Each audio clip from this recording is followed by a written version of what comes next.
All right. Hello and good evening, everyone.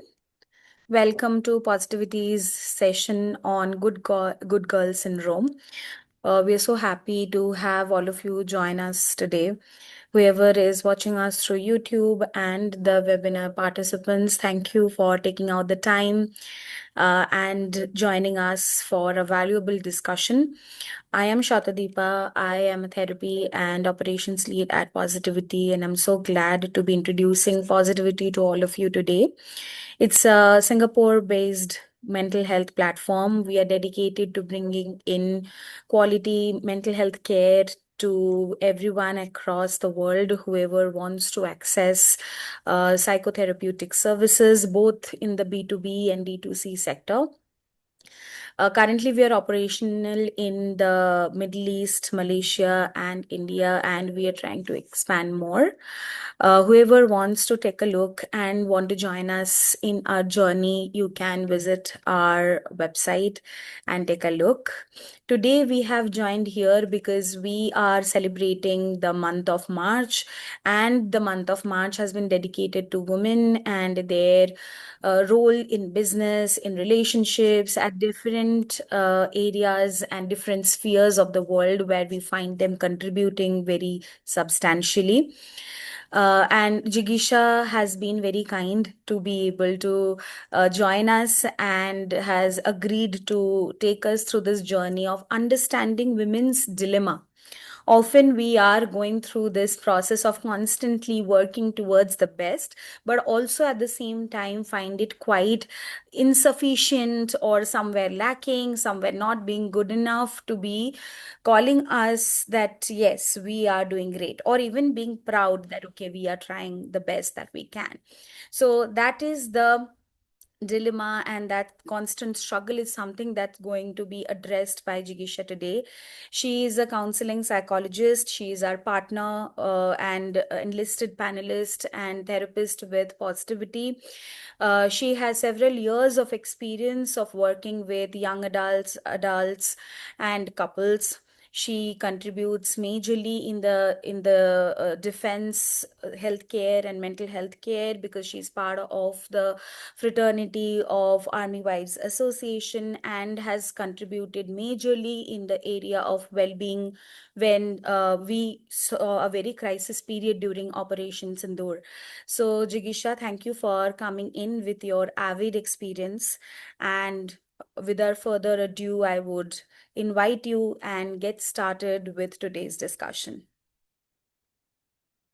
Good evening, everyone. I hope you're all doing well and taking a moment for yourself today.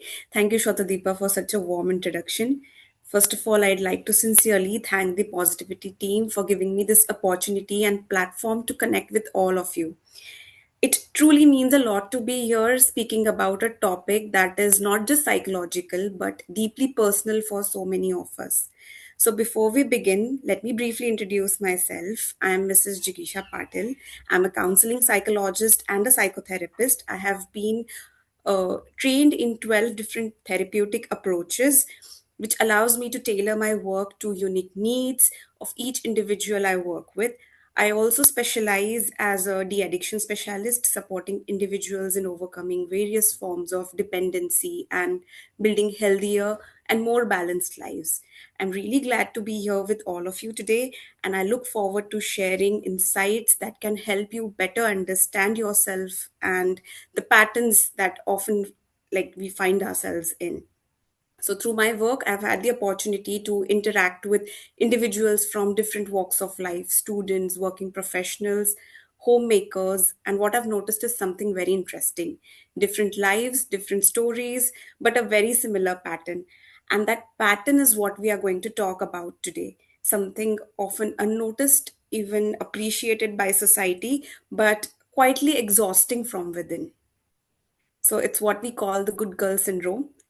And now, before you think, oh, I don't relate to this or this sounds too simple, I want you to stay with me till the very end, because chances are at some point in your life, you've been that good girl, or maybe you still are. I want to just start with a small thought like uh, the idea that of saying yes when we actually want to say no, or just staying silent during some conflict to escalate it, or feel guilty for choosing yourself. So, this is what we are going to talk about today. Great. I think it's a very, very relevant topic that we have selected, and I'm sure that most of us are looking forward to learning ways that we can address that, right? Yeah. So, do you want to share your screen? Is there anything that we should look at? Yes, definitely. I'll just share my screen with you all.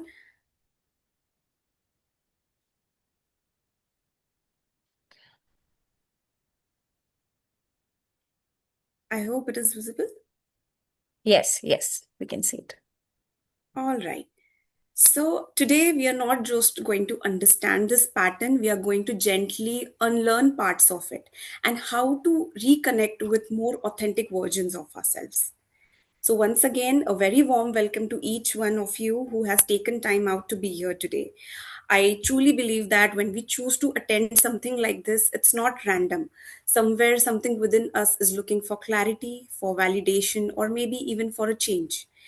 I also want to acknowledge something important, that you all come from different backgrounds. Some of you might be students, some of you are working professionals, some are managing homes, families, responsibilities. But despite these different roles, there is often a common emotional experience that connects us. And today's session is going to touch exactly that space, the space where we have been taught to be nice, adjusting, understanding, and sometimes at the cost of our own needs. So, before we go ahead, I want to make one thing very clear, that this is a judgment free space. There is no right or wrong here, no good or bad person, only patterns that we have learned over a period of time. And today we are simply becoming aware of these patterns. So, as we go ahead, I want you to stay a little honest with yourself. You don't have to share anything with anyone else, but just notice your own thoughts, your own reactions, because this session will help you most if you allow yourself to feel it and not just understand it. So, with that, let's slowly move into understanding what this term really means. What exactly is good girl syndrome and why is it so common? So, let's start with a simple question: what exactly is good girl syndrome? It is not a clinical diagnosis, it is a psychological pattern. And in simple words, good girl syndrome is when a person feels a strong need to be liked, to be accepted, and approved by others, often at the cost of their own needs, feelings, and boundaries. So it's when being good becomes more important than being real. And it doesn't mean you're kind or caring or a nice person. Those are beautiful qualities, of course. But here, the difference is that you're not being good because you want to. You're being good because you feel like you have to. And that is what we have to understand today. It can look like small things in our life, like saying it's okay when it's actually not okay, agreeing to plans when you're completely exhausted, or smiling in situations wherein you're feeling extremely uncomfortable. And sometimes it even goes deeper: not expressing your opinions because you don't want people to get upset about it, or feeling guilty for saying no, or constantly thinking, what will they think of me if I do this? And over a period of time, what happens is that this becomes a pattern, and you don't even realize that what you're doing, it just feels like this is who I am. And many people who relate to this are often described as, oh, she's so nice, she adjusts so well, and she never creates problem. And while that sounds like a compliment, there's often a hidden cost behind it. So the core of good girl syndrome is not kindness, it's fear. It's fear of rejection, it is the fear of conflict, it is the fear of not being good enough. And if you're listening to this and thinking that, but this is just my personality, there is a possibility that it's not your personality. It's a pattern that you have learned over a period of time. And that brings us to the next important question. That is, if this is a learned pattern, where does it actually come from? So, that is what we are going to understand today, right? So, what are the root causes of good girl syndrome? Right? If this pattern is so common, it didn't just appear out of nowhere, right? It was learned slowly, subtly over a period of time. So, the first and the foremost reason for it is our childhood conditioning. So, for many of us, this starts right from the childhood. We were often appreciated for being a good girl. You're so obedient, you adjust really well, you don't answer back. And every time we behaved this way, we were rewarded. Maybe the reward was in the form of a praise, maybe it was in the form of love, or in the form of an approval. And as children, that was all we really want, right? So our mind, it quietly learns it that if I'm easy, I am loved. If I don't create problems, I am accepted, right? So as we grow up, this conditioning, it turns into fear, right?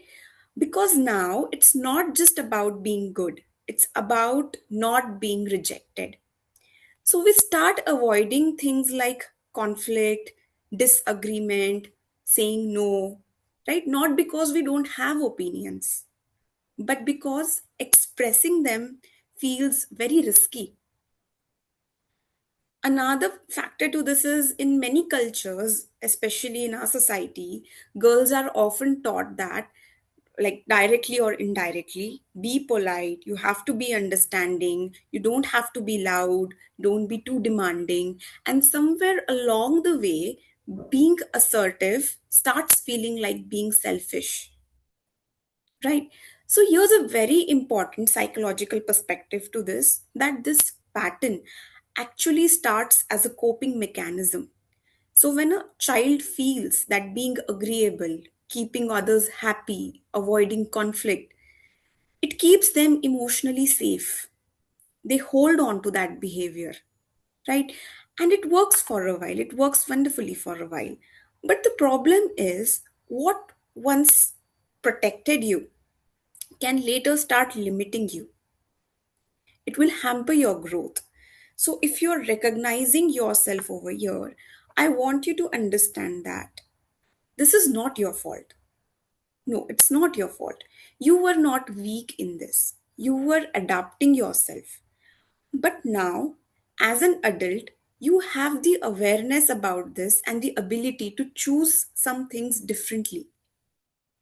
And before we talk about how this pattern change, let's first see how it actually shows up in our day-to-day lives.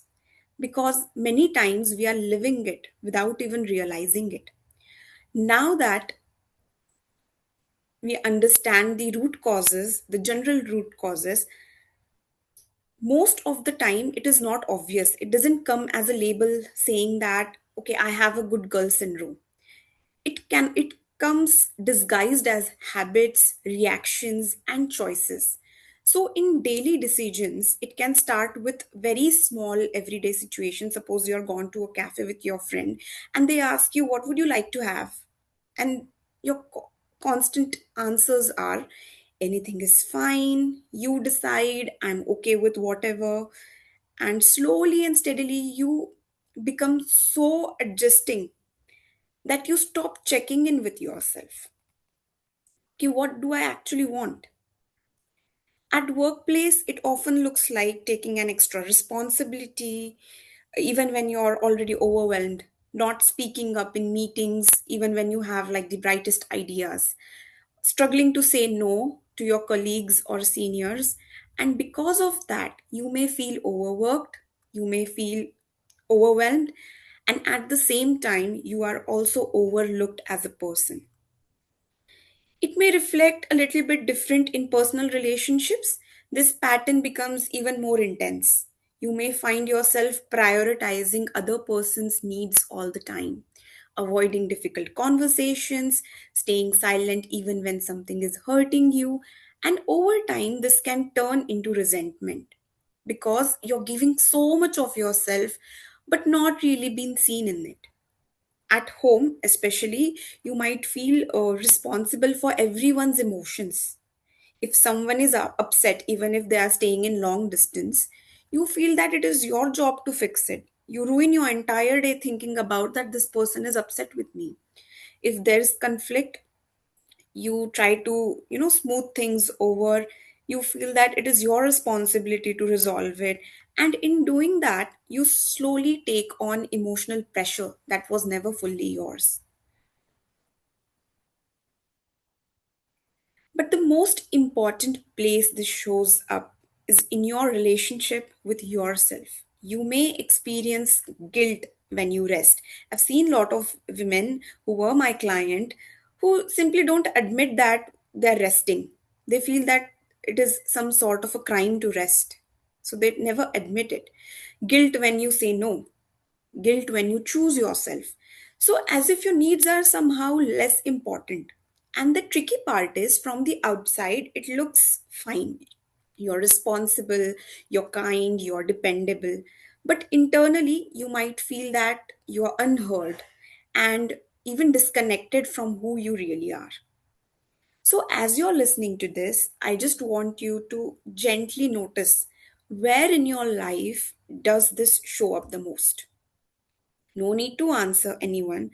Just be honest with yourself. Because once we start noticing these patterns, the next important question becomes, what is this actually doing to us over a period of time? Right? For that, I have some psychological theories that also support why it happens, right? Now let's understand this pattern from a psychological lens. Because what we are experiencing here is not random, it is deeply rooted in how our mind learns and how it adapts.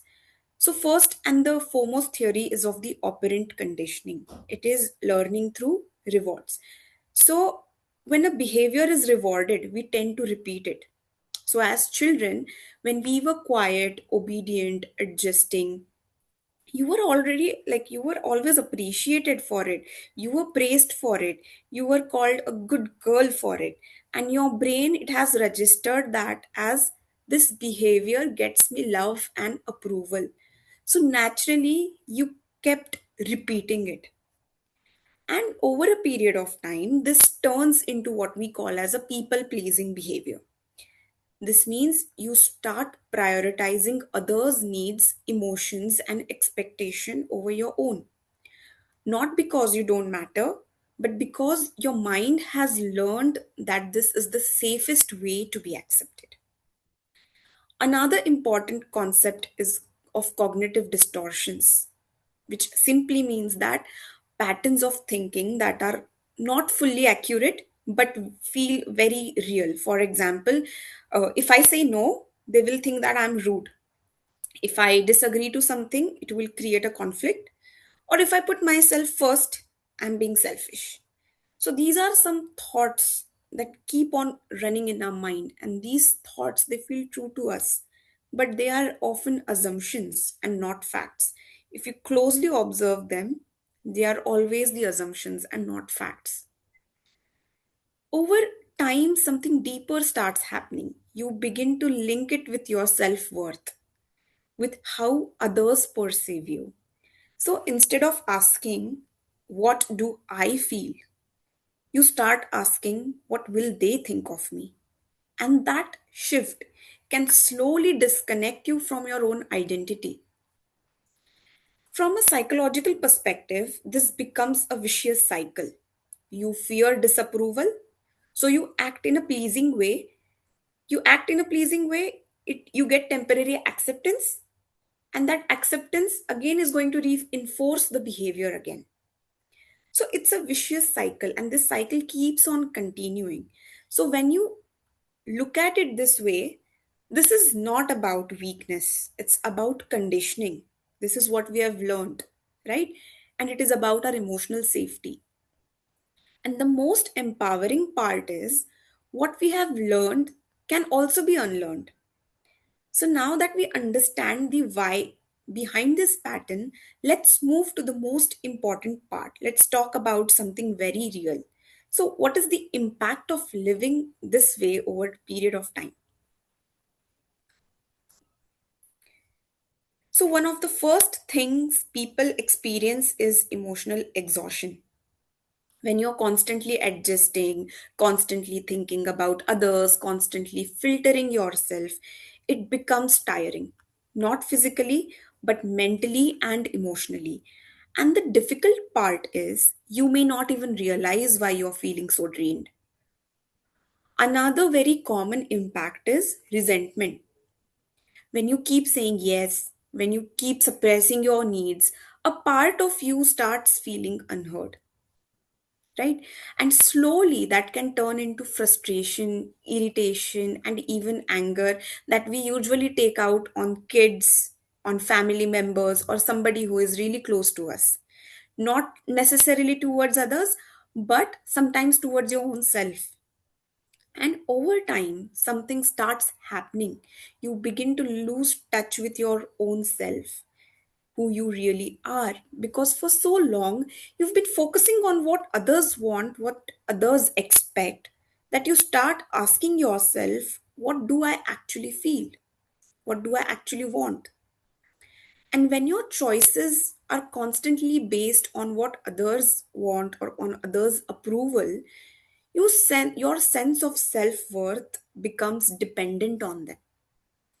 So if someone is unhappy with you, it affects you so much more, so much deeply, that you may start questioning yourself that what have I done wrong? And in relationship, this often creates an imbalance that you keep on giving more, you adjust more, you tolerate more, and sometimes the other person may not even realize it because you've never expressed it in the first. And ultimately, you may start living a life that looks right from outside, but it doesn't feel right from the inside. So, if you're listening to this and feeling a little heavy, that's okay. It simply means that you're becoming aware of your emotions. And awareness is always the first step towards change. So, now comes the most important part, that you have understood the impact of it. How do we start changing this pattern?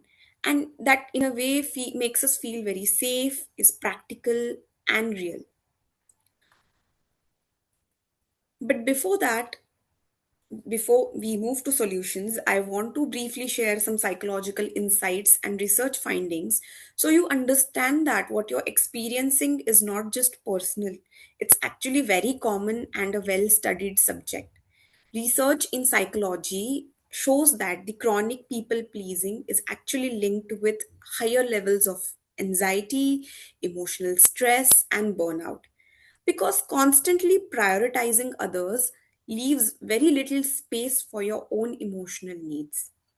Studies also show that individuals who struggle with saying no are more likely to experience poor personal boundaries.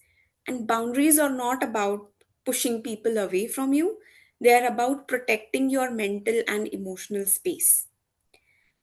Psychological research also highlights that when self worth is dependent on external validation, if others approve of you, it becomes unstable, which means your confidence can go up and it can go down based on what people think about you or how others respond to you. So, there is also a strong evidence that suppressing emotions regularly can also increase your internal stress. And over time, it may even impact your physical health because you're so exhausted internally that it starts showing up on your body as well. And finally, one of the most hopeful findings that psychology clearly shows that patterns like people pleasing, they are all learned behavior. So, like I said earlier, what is learned can be unlearned and it can be replaced with healthier patterns as well. So, if you're seeing any of these patterns in yourself, it doesn't mean that something is wrong with you. It simply means that your mind has learned a strategy that now needs an update. We need to change this strategy because it is hampering our growth. Okay. And that brings to our next part of today's session, like how do we start breaking this pattern in real, in practical ways? So, how do we actually change this pattern? Before we begin, I want you to remember that this is not about being rude. You don't have to learn to be rude just to be overcome this syndrome or completely change your personality. It is about, creating a balance. So, like I said, the first and the foremost step is awareness, right? Begin to notice these pattern in you. When do you say yes but mean no? When do you stay silent but want to speak? Or when do you feel that inner discomfort? So just start noticing these things within you without judging yourself. Step number two is start practicing small no. You don't have to suddenly start saying no to everything. It will get difficult for you, believe me. So start small. Say no in low pressure situations. You can delay your responses instead of immediately agreeing to anything. For example, instead of saying yes instantly, you can say, let me think about this and get back to you, right? Next thing that is associated with no is that immediately it is followed by a guilt. So, one of the biggest challenges you'll face is guilt. So, when you start choosing yourself, you might feel like you're doing something wrong.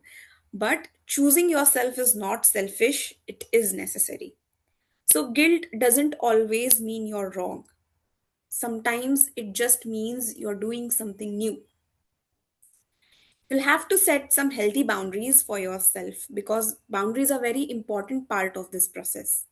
And they can be simple, like expressing your limits clearly, being honest about what you can do and you cannot do. You don't have to over explain yourself, you don't have to explain everything. A simple, respectful no is enough, right? Now, once you do that, it is natural that it is going to cause you some sort of discomfort. So, this is something very important. So, when you change your pattern, it will feel uncomfortable because you're doing something unfamiliar, right? But discomfort, that doesn't mean that it is dangerous, it's growth, right? So start building a relationship with yourself again. Ask yourself simple questions. What do I feel? What do I want? What do I need right now? And slowly start honoring those answers. It can be simple as next time when you go to a cafe and somebody asks you, what would you like to have? Be firm with your answer. Don't say whatever you like, anything is fine, anything works for me. Next time, ask yourself, what do I actually want to have?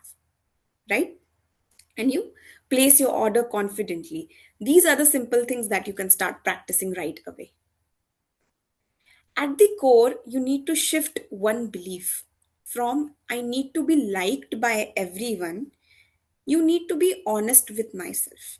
Like you have to say that I need to be honest with myself instead of being liked by everyone. So, this is something that you need to analyze and scale. Also, this is not a one day change, it is a process. But every small step is a step towards a more authentic and a peaceful version of you. And as we come towards the end of this slide, I want you to leave with one final thought. Many people, they understand everything we discussed, right? But still struggle with one thing, and that is saying no. How to say no. That is where you get stuck. I'm ready to change myself, I'm ready to bring about that growth, but I simply cannot say no. And if that's you, you're not alone, because saying no is not just a word, it's an emotional experience, right? It brings up a lot of guilt, it brings up a lot of fear, discomfort, and sometimes even anxiety about how the other person will react. Okay, so I'll give you a few tips on how to start your journey to politely say no. So start with a pause. Don't answer immediately. So one of the simplest but most powerful technique is don't respond immediately. For example, if someone asks you, can you do this for me? Instead of saying yes automatically, what will you do? You will if the message has to reach immediately on urgent basis, you can say that, let me check and get back to you. This small pause will give you some space to actually think instead of reacting out of habit. That yes actually comes because of the habit. So we need to change that. That doesn't mean that you start saying no for each and everything. It actually has to be meaningful no, right? Second is use a firm but polite language. You don't have to be harsh when you're saying no. You can be respectful and clear at the same time. For example, when you say I'll try and do it, you're giving the other person some hope. And the moment you're not able to be up to the mark, or you're not able to fulfill the wish, what will happen? The person is naturally going to get disappointed. Instead of that, you be certain. Instead of lying in the gray area, you either be black or white. That is, I won't be able to take this up right now. If somebody forces you, still forces you, you say, okay, if it's really needed to do or needed to be done, what you'll say? I'm not available for this right now. If you observe my sentences, in any of the sentence, I've not used the word sorry, right? Why? When you say sorry for things that are you're not actually sorry about, it is immediately going to associate with guilt, because that is what we have learned growing up. We have learned these four golden words: please, excuse me, sorry, thank you. But sorry is something that we use abundantly. Every time you're not able to do what someone else wants you to do, you start your sentence with sorry, right? Even if it's not necessary. So, clarity is going to reduce this confusion, and it is also going to reduce your guilt. So, don't apologize unless and until it is extremely necessary. Next is, many times when we say no, we feel the need to give long explanations. But the truth is, you don't owe anybody a detailed justification for your, limits. A simple sentence is enough. For example, I won't be able to do it this time. That's a complete statement in itself, right? And when you start doing this, it will feel uncomfortable. It is going to make you extremely uncomfortable. You might overthink, you might replay that conversation again and again in your mind. You might feel extremely guilty, and that doesn't mean you did something wrong. It just means that you're breaking an old pattern. So don't start with the most difficult person in your life. Start small. Okay? Say Start saying no to minor requests, express a small preference, and slowly you will build that confidence. I want you to remember this, that people who truly respect you will learn to respect your boundaries too. And those who are uncomfortable with your boundaries were uncomfortable with you having none. So think about it. So the goal is not to be someone else, it is to become someone who can be kind to others without being unkind to themselves.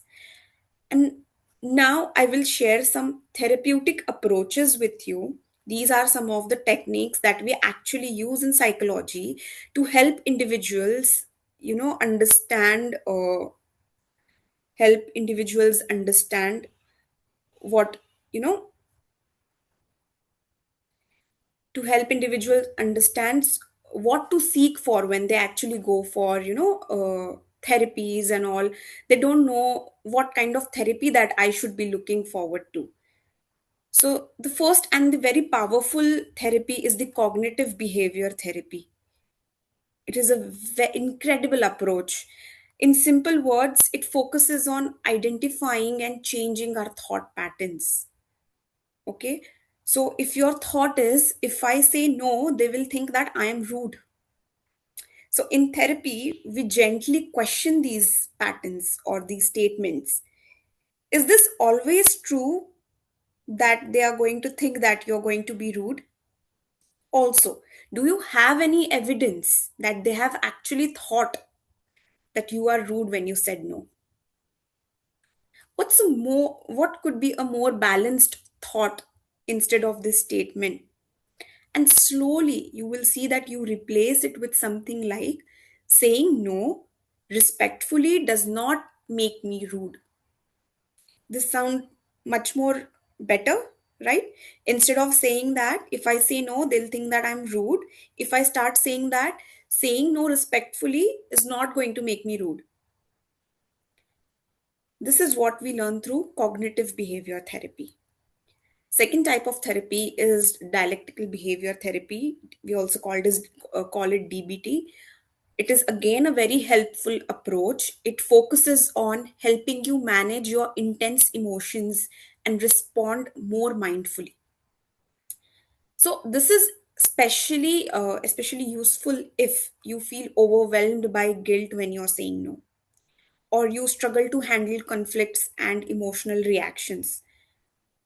So, one important skill from DBT is learning to pause before reacting. For example, like we discussed, instead of immediately saying yes out of habit, what will you do? You will take a moment, notice your discomfort, and then respond more consciously. If you fumble, you replay what you're going to say in your mind, right? A statement, polite statement. If it doesn't come naturally, you'll have to practice it.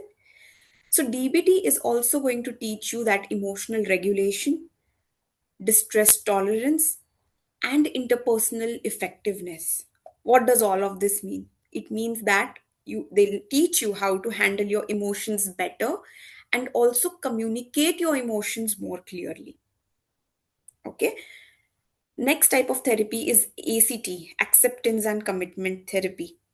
So, this focuses on two things: accepting your internal experiences and committing to change them or take action towards them.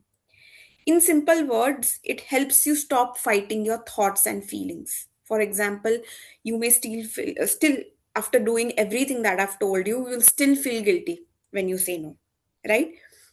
But now, instead of letting that guilt control your behavior, you learn to say, okay, I feel guilty, it is natural, but I still choose what is right for me. What have we done here now? We have learned a very core concept from ACT, that is value based living. We all grow up with certain set of morals, ethics, right? And when we are put in a situation when we have to choose between our ethics and something that you're uncomfortable doing, what will you choose? Okay. So instead of asking what will people think, you start asking what kind of a person do I want to be? And then you take actions that align with that. So both these approaches, they help you from automatic reactions to conscious and value based choices, right? For mothers especially, it is going to help you stop that generational trauma that you have gone through and impose it on your kids. That takes us to assertive training. So, another important approach is assertive training. This is going to help you express your needs clearly, confidently, and respectfully. It's about finding that balance between being too passive and being too aggressive. Now, when you're going to face this, is when you keep on saying no to the other person, but since the other person is not protecting your boundaries, they will keep on insisting you like, please do it, please do it, please do it, even after saying multiple no's, right? So now you'll have to balance it out. whether you're saying it too passively or too aggressively. And then once you're forced again and again, again and again, what you'll end up saying, you'll say that it's okay, I'll manage and do it somehow. But you'll have to still stick to your decision and say, I won't be able to take it up right now. So, same situation, but very different experience. And then we will work on your inner child. That is, this pattern lies in your childhood. Not everybody will have the same experience. It will be curated as per your own pattern that you have followed growing up. The part of you that learned, I need to be good to be loved. And in therapy, we don't judge that part. We understand it, we support it. And slowly, you start giving yourself the validation that you were earlier seeking from others.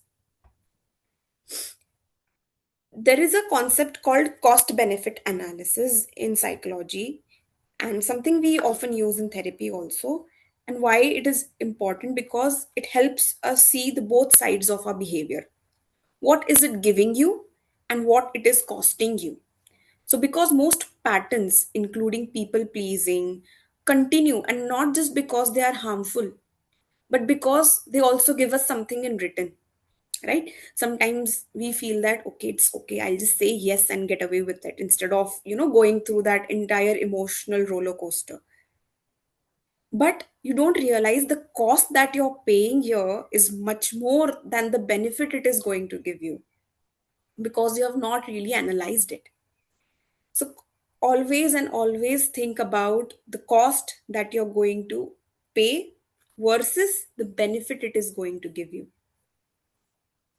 right? In this case, what is the cost that you're paying? Emotional exhaustion, feeling taken for granted, resentment building inside you, low self worth, losing clarity about what you actually want. And what is the benefit that you're receiving? Just accepted, liked by others, appreciated, and a sense of belongingness. So now you weigh and see what is more important to you, and then you can work accordingly. So, what we see here is this behavior is going to give you short term comfort, but it is going to create a long term discomfort within you. So, when you start setting boundaries, it may feel uncomfortable in short time, but over time, it is going to create long term peace and clarity. I hope you are understanding the point, because these are some self compassion practices. Many people with this pattern are very kind to others, but they're very harsh on themselves.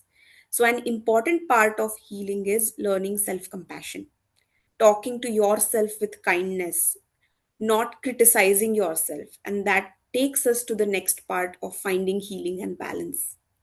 Okay. So, it is important to talk yourself with kindness, not criticizing yourself for every small thing, because change, it happens fast. And when you feel safe within yourself, you feel like, okay, I'll keep on doing the same thing. There is something called boundary work in therapy. It's not just about saying no, but understanding when your responsibility ends and someone else's begin, right? Often we think that if I say no, the other person is going to be at discomfort, and it is my problem to solve it. No, it's not your problem to solve it. Not always. And this clarity is important. It will reduce a lot of emotional burden from you. Sometimes having the right support can make this process much more easier for you. And I want to tell you how a psychologist can help you out in this. And if you feel that this pattern is deeply rooted in you, or it is difficult to change on your own, working with a psychologist can really help you in a structured and supportive way. How can a psychologist help you in this? A psychologist can understand your patterns more deeply. They can identify the thoughts that are holding you back. They can work on your guilt, fear, and people pleasing tendencies, build confidence in expressing yourself, and most importantly, they will help you reconnect with your authentic self. So it's not about changing who you are, it's about becoming a better version of yourself, which feels more safe, more balanced, and at peace. So I'll share a small case study with you. There was one of the client, she was 32-year old. She was very successful in her career and everything looked perfectly fine. But when she came for therapy, her concern was very different. She said, I don't know what I want in life and I feel stuck making, even simple decisions. She wasn't someone who couldn't say no at all the time. She was able to say no, but she constantly doubted her own choices, whether it was choosing the right career for herself or deciding about marriage or even small personal decisions in life. So what she would do, she would always seek multiple opinions and still she would feel unsure about what to do, as if she needed somebody all the time to tell her this is the right thing to do. Now deep down she had a strong fear of making wrong decisions, because somewhere she had learned that being good girl or being good also meant that you have to make the right decision all the time. Also you have to not disappoint anybody while making that decision, and also living up to that expectation. So instead of trusting herself, she relied on external validations. Despite getting so many perspectives from talking to everybody, she would still feel confused to what to do. So, in therapy, what we did was we explored her early experiences, and she realized that growing up, all her decisions were taken by her parents. They guided her, corrected her, and appreciated her for doing the right way. So, what they thought was right was completely right. So, naturally, she never really developed that trust in her own voice, what she wanted. So, the work here was slightly different. So this is also one of the pattern of good girl, not just about saying no or this. So the work here, as I said, was slightly different because it just wasn't about correcting or helping her say no. It was about learning to, like, helping her to learn to trust herself. So we worked on reducing dependency on others, what others opinion, and accepting that not every decision is going to be perfect, and building that comfort with uncertainty. So we introduced a lot of practices. She followed up and completed her sessions. Now she would first ask herself, what do I feel like doing? And then she would take, of course, perspectives from people, but in the end she would do what she felt like doing. And she used to sit with that answer. And over time, she started making that small decisions independently. Now, what we worked here was her confidence, right? Now, her confidence was not about taking the right decision, but it came from trusting that she could handle whatever comes next, even if her decision is wrong, right? She built that confidence that, okay, she can deal with it. So, having a good girl syndrome doesn't necessarily mean that saying no. It can come up in these patterns as well. Now, since we are, I have some like frequently asked questions from people, like what to do in situations like this. So, what if people think I have changed after I start saying no? So, the answer for this is, of course, they will think that you are changed. But I want to ask you one simple thing, that does every change is wrong? And that's not necessarily a bad thing. Change is not a bad thing. Yes, you are changing. You're becoming more aware. You're becoming more balanced, right? And growth will always look like change to others. So it is natural for somebody who has always been saying yes, yes, yes, yes. All of a sudden, when that person says no, people are going to be surprised. Like, what has happened? I never thought that this person would say no, right? So this is going to happen. What we have to learn is being okay with it. Next question is, how do I know if I'm being assertive or selfish? So, this is a very important question. Like, ask yourself one thing: am I respecting both myself and the other person? If you are expressing your needs without hurting or disrespecting someone, that is assertiveness and not selfishness, right? So you have to respect both the person as well as your own needs. Also, yeah, are there any questions from the audience? I was just dropping an opinion, Jigisha, Okay, that okay. this thing that you mentioned about the difference between maybe selfishness and assertiveness. A lot of Right. people have this idea about what if I'm perceived as somebody who is selfish when I talk about my Hmm. needs. So that is the fear that often people feel uncomfortable to choose themselves, even at the cost of compromising and not feeling well and suppressing their emotions. So creating that balance is Hmm. something that we have to work on in therapy, in therapeutic process, in a psychologist's office, right? That there's a difference between selfishness and self-care, and sometimes drawing that boundary, choosing yourself is self-care. So, and you were also mentioning this, right? The discomfort aspect, Hmm. that when Yeah. I start saying no or Hmm. drawing that boundary, I might feel very uncomfortable because I've not done this before. Hmm. This is Hmm. very new. And discomfort may often confuse me that if it's uncomfortable, then maybe there's something wrong, and it Right. might make me demotivated that okay, I'm not happy being assertive, so why am I doing it? That's the biggest dilemma, that even when they start the journey, they stop after one or two Right. steps. So what do you think, how can we handle that? Yes, absolutely. Like I talked about the vicious cycle. So, with the help of psychologists, we will work on breaking that pattern, the exact pattern and the loop that we are stuck in. Because the moment you fall in for that, again you're going to in that people pleasing mode. People pleasing will give you temporary, appreciation and all, and again you will end up doing the same thing. So, our goal is to deal with that discomfort. Like I said earlier, yes, you will feel guilty, but in the end, you will do what is right for yourself and not what others want you to do.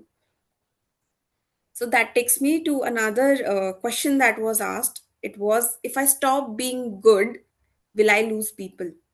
Yeah, and the So, discomfort also. How do I deal with that discomfort? That maybe, honestly, 1 out of 5 hmm, people may may become distant when I really choose myself, because a lot of people are a little heavily dependent on one person accommodating the needs of the relationship, and it may honestly occur so that I am losing somebody hmm, because I hmm. chose myself. So, how do we prepare for that experience? Yes, absolutely. This is one of the most common fears, that if I stop adjusting, if I start saying no, people are going to leave me. And the honest answer to it is that yes, some people may feel uncomfortable because they were used to a certain version of you that never said no, right? But people who truly value you will adjust to the healthier versions of yourself. And change is going to make you extremely discomfortable, but you have to train your mind that whatever you're doing, like if I say, Shotadipa, how long do you know yourself?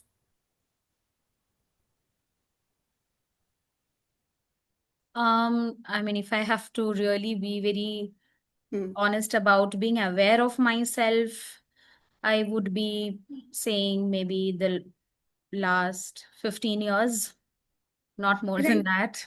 And Uh, if we have to talk biologically, you will be yeah, with yourself way by the more than time that. you're 40, Yeah. right? But So it's we half are of that I have known myself really well, or emotionally, or aware of my needs. right.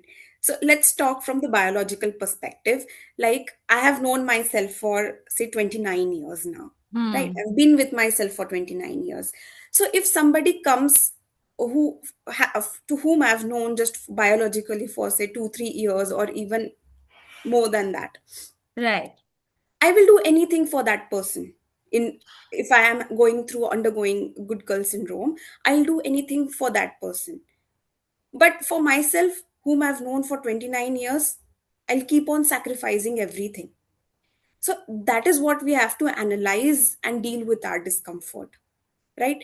Discomfort is going to be when you're going to say yes, also discomfort is going to be when you're going to say no also. But what Yeah. kind of discomfort you are going to choose, that you need to decide. And this discomfort of saying no is going to be temporary unless and until you train your mind. But if you keep on saying yes, yes, yes, when you are not ready for it, that discomfort is going to cause you trouble lifelong. So we need to train our mind that way. Slowly and steadily, the intensity of that discomfort is going to reduce with sessions. That is true. Again, the next question is that how do I deal with guilt after saying no? So, guilt is very natural in this process, and here's a small shift that happens. Instead of thinking I did something wrong, because we always associate guilt with okay, something wrong we have done, and we start apologizing. This happens with very small practice, I would say. If you have missed somebody's call, you call back and say sorry, I missed your call. But maybe Hmm. you are working on something important and that mattered to you. So when you actually miss the call, you're not sorry about it. So a conscious decision to not apologize without a firm reason also helps reduce that guilt somewhere. So next time when you have missed somebody call, you simply politely say that okay, I missed your call, I thought of calling you back, rather than saying that so sorry, I missed your call, and this, it is going to Hmm. put you in that guilty shoes, Hmm. right? So instead of thinking that I did something wrong, you say that I did something different. And different often feels uncomfortable in the beginning until you get used Yeah. to that feeling. I think this answers my question of Hmm. discomfort, Hmm. that often discomfort is perceived or interpreted as something wrong, but Hmm. it can also be different. Different also causes discomfort. So when we Right. interpret that I did something this time and it feels wrong because I am feeling uncomfortable, that simply needs to be tagged as I'm feeling different and Different. uncomfortable instead of wrong and uncomfortable. Right. And I'll give you some quick remedies now that you can practice every day. First is the 5-second check in rule, that the moment you have to answer yes or no, you take pause for some time and ask yourself, do I really want to do this? That small pause can change a lot of things. Second thing you can practice every day is to make one honest expression a day. That means you have to express something that you feel, be it a small decision of ordering food or buying something, be firm about it and express it. It will increase your confidence. Third is notice your guilt, don't fight it. The more you start fighting it, it will keep on showing up. Don't try to immediately get rid of it. Just notice it and say, okay, this is new for me, but I'll deal with it. It's different. Then you have to shift one belief, that I need, like, we have this philosophy, I need to keep everyone happy, I need to keep everyone happy. But instead of that, if I can just switch the words and say, I can be kind without neglecting myself, that is going to help you much more connect with yourself.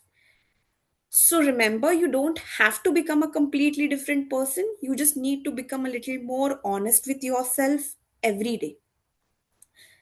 So as we move forward from here, just start small, be patient with yourself, and remember that you can be a kind person without abandoning yourself, right?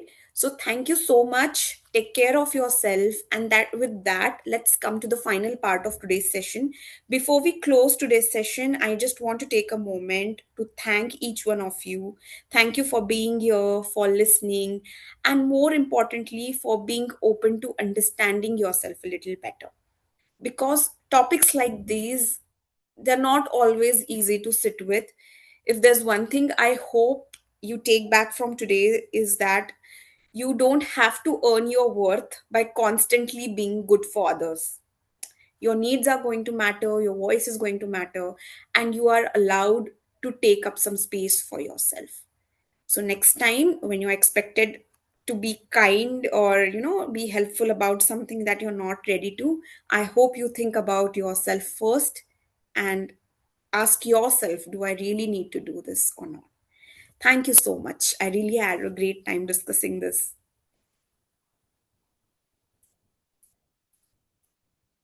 Uh, Thank you, Jigisha ma'am, for this insightful session. Shreya, And you're not audible. hello,